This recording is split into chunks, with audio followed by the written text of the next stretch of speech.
সেই বড় চোরটা বলছে শওকতের উপর আর বিশ্বাস করতে পারছে না, মানে মালটাল কামি আর পাঠাতে বোধহয় পাচ্ছে না সেইভাবে।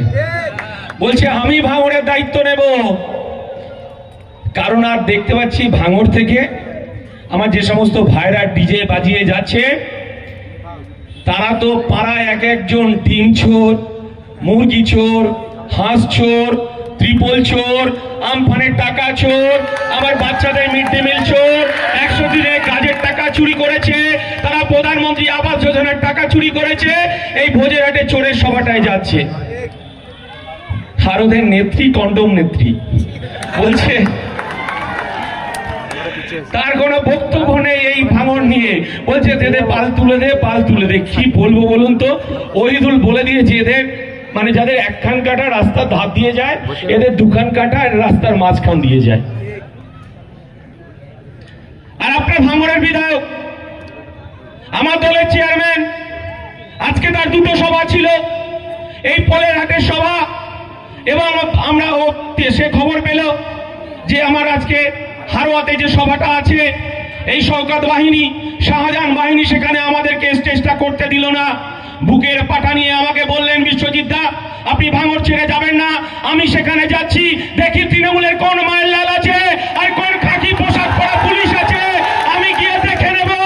সেখানে বাঘের বাচ্চাটা দাঁড়িয়ে স্টেজ বেঁধে বক্তব্য রেখে আবার এখানে আসছে ছুটে। আমরা বলতে চাইছি যে খাকি পোশাকধারী পুলিশ আপনাদেরকে সম্মান করি, আমরা সংবিধানটা পড়ানোর কথা বলছি, সংবিধানটা আমার বাচ্চাদেরকে শিক্ষা দেওয়ার কথা বলছি, আমরা মাঠে ময়দানে লড়াই করছি। আর আমার কারিমুল ভাই বলছে অনেক হয়েছে, আমাদের দেয়ালের পিঠ থেকে গেছে, ভাঙড়ে রক্ত ঝরেছে পঞ্চায়েত নির্বাচনে। আর ইন্ডিয়ান সেকুলার ফ্রন্ট বলছে এই খাকি পোশাক আর সাদা পোশাক যদি এই ভাঙড়ের বুকে, হ্যাঁ ইন্ডিয়ান সেকুলার ফ্রন্ট বলছে এই ভাঙড়ের পুলিশ যদি 2 ঘন্টা নিরপেক্ষ ভূমিকা থাকে, এই আরাবুল বাহিনী, এই শওকত বাহিনী, এই ভাঙড় থেকে তৃণমূল কংগ্রেস নিশ্চিহ্ন হয়ে যাবে গণতান্ত্রিক পদ্ধতিতে।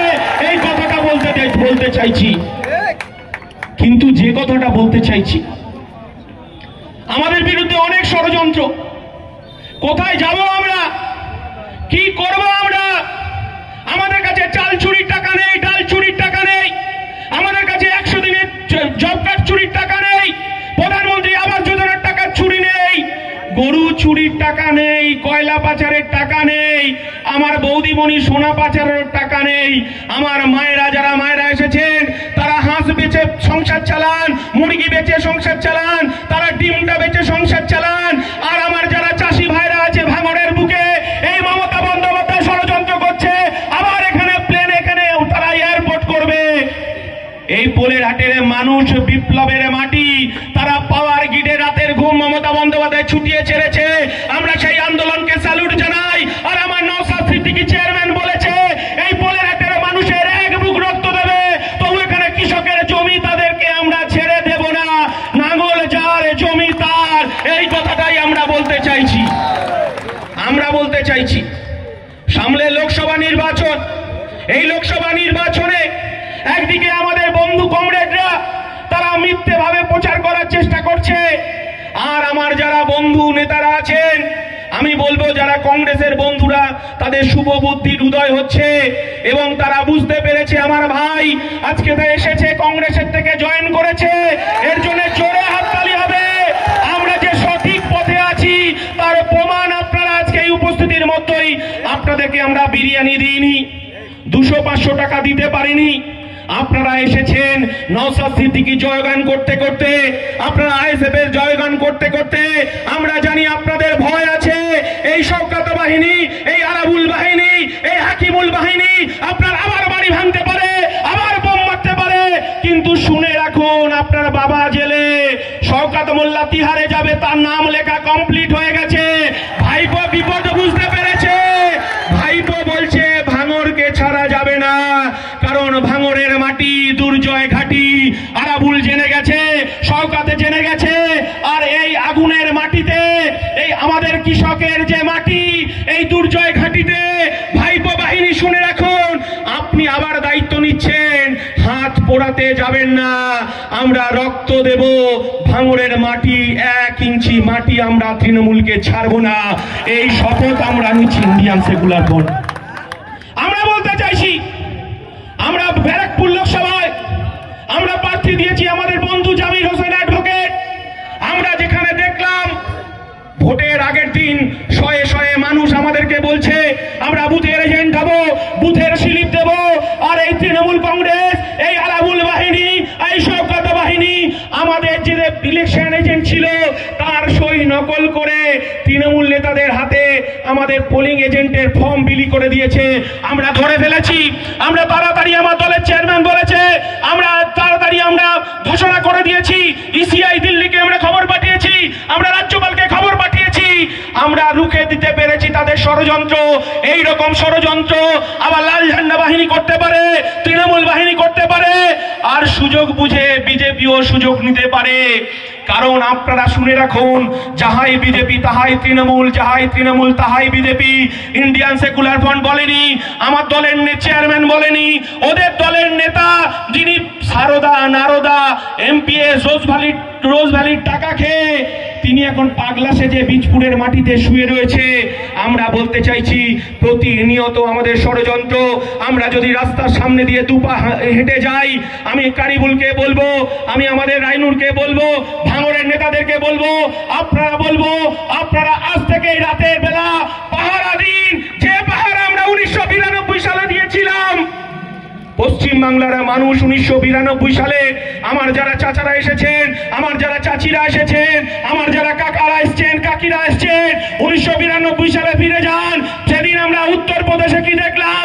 ভারতবর্ষের সংবিধান, ভারতবর্ষের ঐতিহ্য, ভারতবর্ষের কৃষ্টি, এই বিজেপি, এই আরএসএস ভারতবর্ষের সংস্কৃতি, ভারতবর্ষের কৃষ্টি, ভারতবর্ষের ঐতিহ্য, বাবরি মসজিদ ধ্বংস করেছিল। সেদিনকে পশ্চিমবঙ্গ ছাড়া আমরা দেখেছিলাম সারা ভারতবর্ষে সাম্প্রদায়িক আগুন জ্বলতে দেখেছিলাম আমরা। সেদিন আমার বাবা মা শঙ্কিত হয়েছিল। আমরা তখন 3-4-এ পড়ি, তখন আমার বাবা বলছে বাড়ির থেকে বেরোস না, বাড়ির লাইট বন্ধ করে রেখে দিতে হবে, কারণ যদি আবার পশ্চিমবাংলার মাটিতে আবার সাম্প্রদায়িক আগুন জ্বলে। তখন রাত 10টার সময় আমার বাবা পাশের মুসলমান পাড়া থেকে মিটিং করে এসেছে, বাড়িতে এসে আমার মাকে আশ্বাস দিচ্ছে, আমাদেরকে আশ্বাস দিচ্ছে, বলছে কোনো ভয় নেই, কারণ আমার বাবা মসজিদ কমিটির সঙ্গে মিটিং করে এসেছে। আমার চাচারা মাথায় টুপি পরে, আমার চাচিরা বোরখা পরে, আমার মা, আমার কাকিমারা, আমার জেঠা, আমার জেঠিমারা রাতের অন্ধকারে হাতে হাত রেখে রাতের অন্ধকারে মসজিদকে পাহারা দিয়েছে। আমার ভাইরা, আমার মায়েরা, যারা মায়েরা, আমার চাচিরা বোরখা পরে, আমার চাচারা টুপি পরে মসজিদকে পাহারা দিয়েছে। পশ্চিম বাংলায় সাম্প্রদায়িক সম্প্রীতি নষ্ট হতে দিইনি। আমরা সেই বাংলা চাইছি, আমার ইন্ডিয়ান সেকুলার ফ্রন্ট সেই বাংলা চাইছে। আমরা বলতে চাইছি আমার মুসলমান ভাইরা তারা নিরাপদে মসজিদে টুপি পরে নামাজ পড়বে, আমার হিন্দু ভাইরা, আমার হিন্দু মায়েরা মন্দিরে গিয়ে ঘন্টা বাজাবে, পুজো করবে। আর মমতা বন্দ্যোপাধ্যায়ের নেত্রী এই সায়নী ঘোষের মতো শিবলিঙ্গে কন্ডম পরানোর নির্দেশ আমার দলের চেয়ারম্যান দেয় না, আমার দলের সেনাপতি দেয় না। আমরা বলছি প্রত্যেকটা ধর্ম মানুষের আবেগ, প্রত্যেকটা ধর্ম মানুষের বিশ্বাস, এই ধর্মকে আঘাত করা যাবে না, ধর্মকে মানুষের আমাদের রাজনীতির সঙ্গে মেশানো যাবে না। আমরা এই কথাটা বলছি। আদিবাসী মানুষ তারা জল জমি জঙ্গলের অধিকারের কথা বলবে, তারা টুসু পুজো করবে, করণ পুজো করবে, তারা জল জমি জঙ্গলের অধিকারের কথা বলবে। আর আমার মতুয়া ভাইরা তারা হরিচাঁদ গুরুচাঁদের পুজো করবে ডঙ্কা বাজিয়ে। আর আমার খ্রিস্টান ভাইরা তারা গির্জায় গিয়ে প্রার্থনা করবে। এই বাংলা আমরা দেখতে চাইছি। আমার দলের আব্বাস সিদ্দিকী বলছে, আমাদেরকে সেই শিক্ষা দিয়েছে, নানা ভাষা, নানা মত, নানা পরিধান, বিবিধের মাঝে দেখো মিলন মহান। আমার আব্বাস সিদ্দিকী বলছে, মোর এক বৃন্তে দুইটি কুসুম, হিন্দু মুসলমান, মুসলিম তার নয়নমণি, হিন্দু তাহার প্রাণ। এটাই ইন্ডিয়ান সেকুলার ফ্রন্ট, এটাই আমাদের চরিত্র। আমরা কোনো ধর্মকে আঘাত করার জন্য আসিনি। মমতা বন্দ্যোপাধ্যায় আবার একটা নতুন প্রোডাক্ট 21শে জুলাই আপনারা দেখেছেন, আমার রাজন নাদি দেবাংশুকে বলছে আল্লাহর অংশ, তিনি নাকি নারায়ণের অংশ, তিনি নাকি রামের অংশ, তিনি নাকি যিশু খ্রিস্টের অংশ। আমরা বলতে চাইছি তৃণমূল আর কত নিচে নামবে? কারণ আমরা দেখেছি বাবুল সুপ্রিয় আসানসোলে, আমরা কি দেখলাম? বাবুল সুপ্রিয় বিজেপি সাংসদ, সেখানে আমরা কি দেখলাম? বাবুল সুপ্রিয় সেখানে রক্তে হাত রাঙালো সাম্প্রদায়িক সাম্প্রদায়িক দাঙ্গা বাঁধালো, তিনি মন্ত্রিত্ব টিকিয়ে রাখার জন্য আরএসএস, বিজেপি, নরেন্দ্র মোদী, অমিত শাহকে খুশি করার জন্য হিন্দু মুসলমানের দাঙ্গা লাগালো। সেখানে আমরা আসানসোলে কি দেখলাম? আসানসোলে দেখলাম আমার এক মসজিদের ইমাম, তার 16 বছরের ছেলেকে খুন করা হলো। রক্তে বাবুল সুপ্রিয় দল সেখানে তারা স্নান করলো, আর এক দল যুবক কপালে তিলক কেটে, গেরুয়া পোশাক নিয়ে তিলক কেটে বলছে জয় শ্রীরাম। তারা উন্মাদ হয়ে নাচছে আসানসোলে, বলছে এখানে সংখ্যালঘু ভাইদের মুক্ত আসানসোল করব। আর একদল ভাই যখন বলছে এই বাবুল সুপ্রিয় শেষ থেকে ছাড়বো, আমরা আমাদের যে ভাইকে খুন করেছে আমরা তার বদলা নেব। আর আমার সেই ইমাম মসজিদ থেকে টুপি পরে বেরিয়ে বলছে, হাত জোড়ো করে বলছে, বাবা আমি আর অশান্তি চাই না, আমি সম্প্রীতির বাংলাকে দেখতে চাই। আমার সন্তানকে বিজেপি খুন করেছে, আরএসএস এর বাবুল সুপ্রিয় খুন করেছে, আমি আর চাই না কোনো হিন্দু ঘরের আমার মতো ছেলে খুন হতে, আমি চাই না আমার মুসলমানের আর কোনো ভাইয়ের ছেলেকে খুন হতে। আমি সম্প্রীতির বাংলা দেখতে চাই, যেখানে একদিকে আজান বাজবে, একদিকে ঘন্টা বাজবে। এই বাংলার কথা আমরা ইন্ডিয়ান সেকুলার ফ্রন্ট বলতে চাইছি। আর মমতা বন্দ্যোপাধ্যায় যদি তার অপরাধ থাকে, এই পশ্চিম বাংলায় বিজেপিকে ডেকে নিয়ে এসেছে। আর যখন আমরা হিন্দু পাড়ায় যাচ্ছি, এই মমতা বন্দ্যোপাধ্যায় বলছে এটা টুপি পরা মুসলমানের দল। আর যখন আমরা মুসলমান পাড়ায় যাচ্ছি, এই মমতা বন্দ্যোপাধ্যায় বলছে এটা বিজেপির দালাল। আমরা বলতে চাইছি, সায়নদী শুনে রাখুন, আপনি তো সিপিএম এর রিজেক্টেড প্রোডাক্ট। আপনাকে পশ্চিম বাংলার মানুষ দেখেছে নন্দনের সামনে দাঁড়িয়ে মমতা বন্দ্যোপাধ্যায়কে গালি দিতে। আপনি যেমন সিপিএম এর রিজেক্ট প্রোডাক্ট, আর শওকত মোল্লাও সিপিএম এর রিজেক্ট প্রোডাক্ট। আমরা জানি এদেরকে চিনে নিতে হবে, এদেরকে জেনে নিতে হবে। এদেরকে ভাঙড়ে 1 ইঞ্চি জমি ছাড়া যাবে না, কারণ আমাদের কাছে বোমা নেই, পিস্তল নেই। আমাদের কাছে নওশাদ সিদ্দিকীর 5 টাকার কলম আছে। আর আবুল বুঝতে পারছে 5 টাকার কলমে কি জোর, হাকিমুল বুঝতে পারছে নওশাদ সিদ্দিকীর 5 টাকার কলমে কি জোর। হাকিমুল সাহেব, আপনাকে বলে রাখছি, আপনি যতই জিন্দাবাদ জিন্দাবাদ করুন, আমরা আর একটা মামলা আপনার বাবার বিরুদ্ধে জুড়বো। সেটা হচ্ছে, আপনার বাবা যখন 15ই আগস্টের জাতীয় পতাকা তুলছিল, পায়ের তলায় আপনার বাবার জাতীয় পতাকা ছিল, আর আপনার বাবা স্যালুট দিচ্ছে জাতীয় পতাকার দিকে।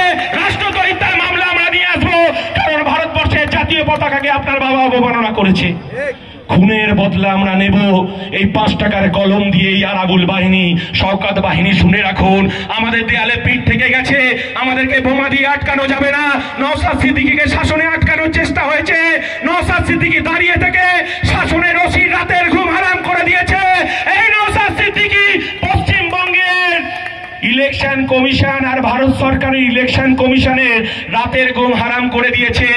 আর এই শওকত বাহিনী আর ভাইপো বাহিনী, আপনারা যদি মনে করেন আবার 1.5 লাখ 2 লাখ ভোটে মিমি চক্রবর্তীর মতো আবার ভোট লুট হবে, তাহলে শুনে রাখুন, আমাদের শেষ রক্ত বিন্দু দিয়েও আমরা বুথকে আঙলে রেখে নূরে আলমকে আমরা খাম চিহ্নে ভোট দিয়ে পার্লামেন্টে পাঠাবো। পার্লামেন্টে গরিব খেটে খাওয়া শ্রমজীবী মানুষের অধিকার প্রতিষ্ঠিত হবে। প্রধানমন্ত্রী আবাস যোজনার গরিব মানুষ ঘর পাবে, 100 দিনের কাজের অধিকারকে ফিরে পাবে, এবং জল জমি জঙ্গলের অধিকারকে ফিরে পাবে। তাই বলছি, ভাঙড় পথ দেখাচ্ছে একমাত্র বিধায়ক এই পশ্চিম বাংলা 294 জন বিধায়ক, 293 জন বিধায়কের এই একজন বিধায়ক রাতের ঘুমকে হারাম করে দিয়েছে। আমি বলবো রায়নুরকে এই জেলা পরিষদে রাতের ঘুম হারাম করতে হবে, তার জন্য প্রস্তুতি আমাদেরকে নিতে হবে। ভেবেছেন লুট করবেন, লুট করে ভাঙড়ের মানুষকে জব্দ করবেন, ভাঙড়ের মানুষকে কষ্ট দেবেন। ভাঙড়ের মানুষের তাদের শরীরটা ছাড়া তাদের আর কিছু নেই। এই 13 বছর ধরে তৃণমূল লুট করে নিয়েছে। তাই বলছি, এর শেষ দেখে আমরা ছাড়বো। এই 5 টাকার কলম দিয়েই আমরা এই লড়াই জারি রাখবো ভাঙড়ের মানুষ। কারণ আমরা এদেরকে বিরিয়ানি দিতে পারিনি, 200-500 টাকা দিতে পারিনি। এই রাতের অন্ধকারে তারা এটা কি জানেন, পোলেরহাট বাজারে বুকচি দিয়ে লড়াই করতে এসেছে। আর যদি কোনো দালাল পুলিশ থাকে, আপনার ভাইপো বাহিনীকে পাঠিয়ে দিন, আমাদের লড়াই জারি থাকবে, 5 টাকার কলম জারি থাকবে। আমি শুনতে পাচ্ছি অনেক খাকি পোশাকের বন্ধুরা আমাদের বাড়ি বাড়ি গিয়ে রাতের অন্ধকারে ধমকাচ্ছেন, চমকাচ্ছেন। কি লাভ কি? আপনারা তো সংবিধান মেনে চলেন, আপনারা নিরপেক্ষ, আপনারা বামফ্রন্টের 34 বছর দেখেছেন। কংগ্রেসের 30 বছর দেখেছেন, বিজেপির শাসন দেখছেন, 13 বছরের এই পচা গলা দুর্নীতিগ্রস্ত তৃণমূল দেখেছেন।